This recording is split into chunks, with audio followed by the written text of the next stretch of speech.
Hey, what's up, all of you fingerstyle guitar natives out there? This is Patrick back once again with another video, some more content for you. Now, let me just tell you, I am taking a break from playing at the moment because I do have a little bit of tendonitis in this wrist, and I think I mentioned that on the last video. And it's getting better. I think it's healing, but at the same time, I can still play guitar a little bit, but I just can't play for long periods of time yet.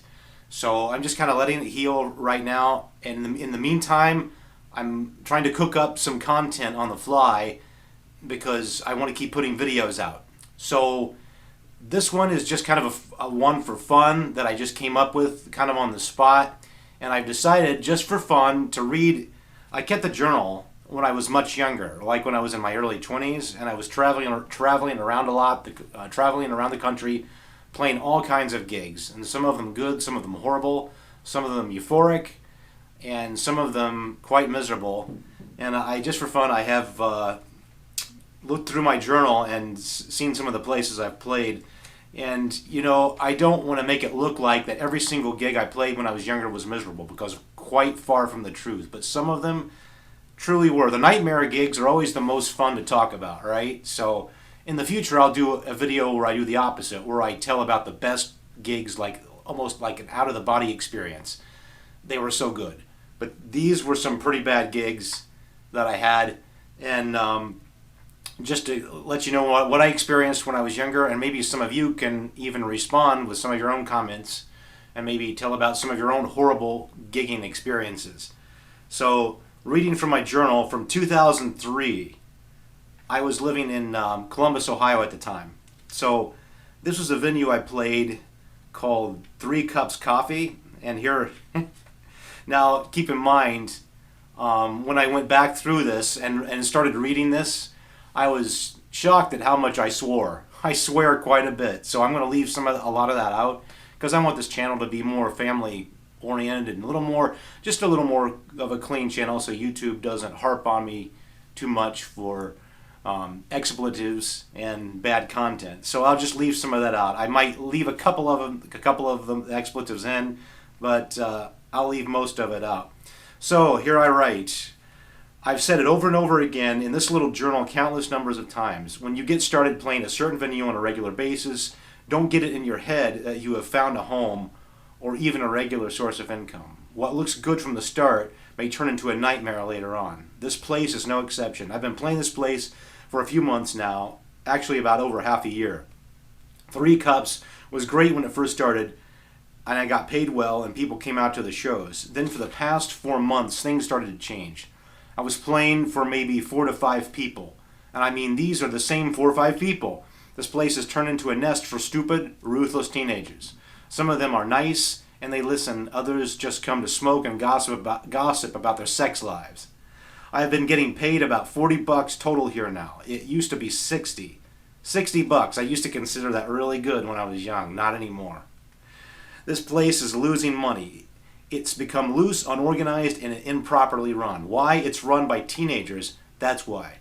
It's run by high schoolers who couldn't give the slightest shit about life, work, and most importantly, you. They are not professionals. The last time I played here was some girl threw up on the carpet from smoking 5 cigarettes right after she ate.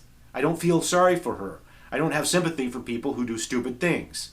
And she and the other guys were laughing about that. I had to smell and breathe that shit.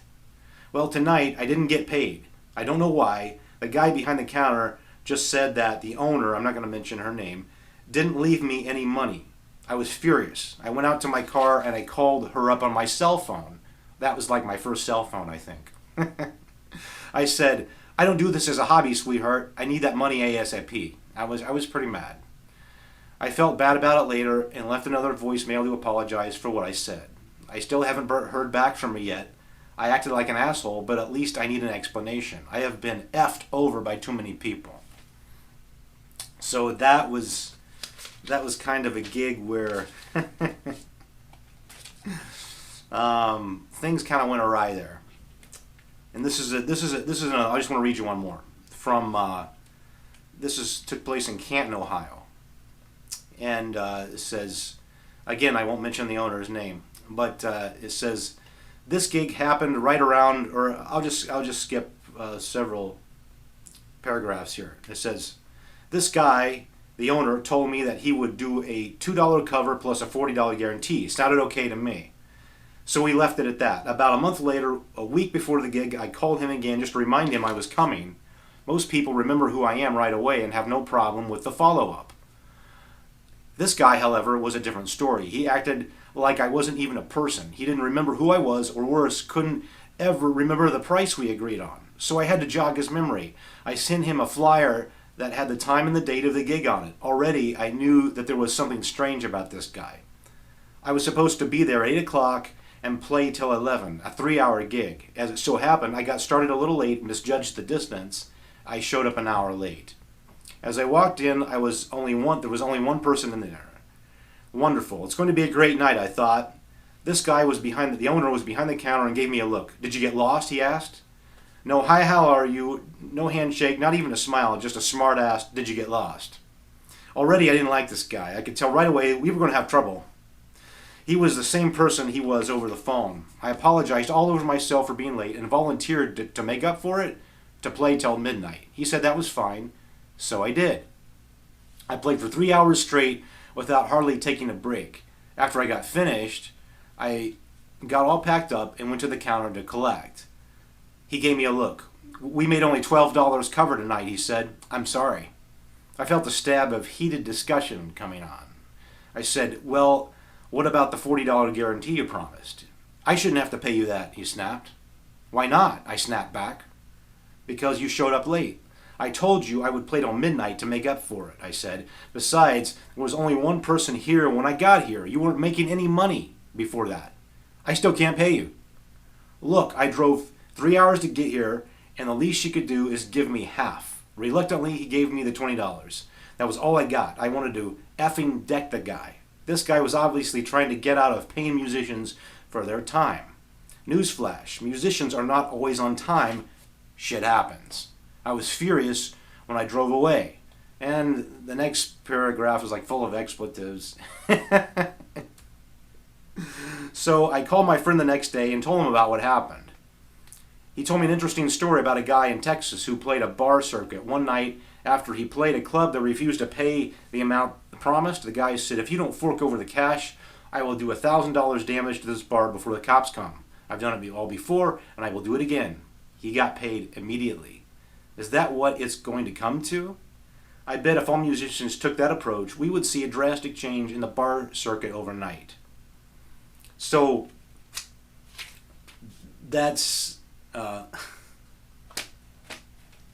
kind of sums it up for those two gigs. Now, keep in mind, like I said, this is when I was much younger, like 23, 24. I'm 44 now. So, I'm not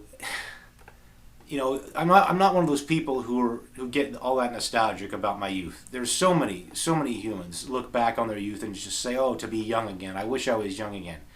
I don't wish I was young again. Why? Because I've already lived that. Do I want to go back and be young again? Not really. No, I've already lived that part of my life. There were some amazing times, don't get me wrong, but there was also a lot of crap, and I was very naive and kind of stupid at that age, and now I'm a lot wiser, I'm a lot smarter, and I wish, sure, do I wish I could have known then what I know now? Sure, but it doesn't make any difference. The point is, I know a lot more now, and I don't have to go back to that. I don't have to go back in time to be young all over again and make those mistakes. Why would I want to do that again? I don't want to relive my youth. I'm much happier now, here in midlife. Life is, despite all the crazy crap that's going on in the world, I'm doing all right. I'm doing okay, and I've learned some lessons, and I feel like I'm on a good path now. So, like I said, youth is a very tricky thing. It's part of it's great, but for me, I don't want to go back to that. Not me. The gigs I play now, I'm very, very specific. I don't play a show unless I know it's going to be good, and unless I know I'm getting paid a certain amount, and that's really what it comes down to. Otherwise, I'm happy sitting here at home on the internet playing guitar for all you fine people. So I just wanted to just to do that for fun and cook up some creative content for you. So hope you enjoyed that little segment. If you didn't, hopefully you'll enjoy what's coming next. We'll see you.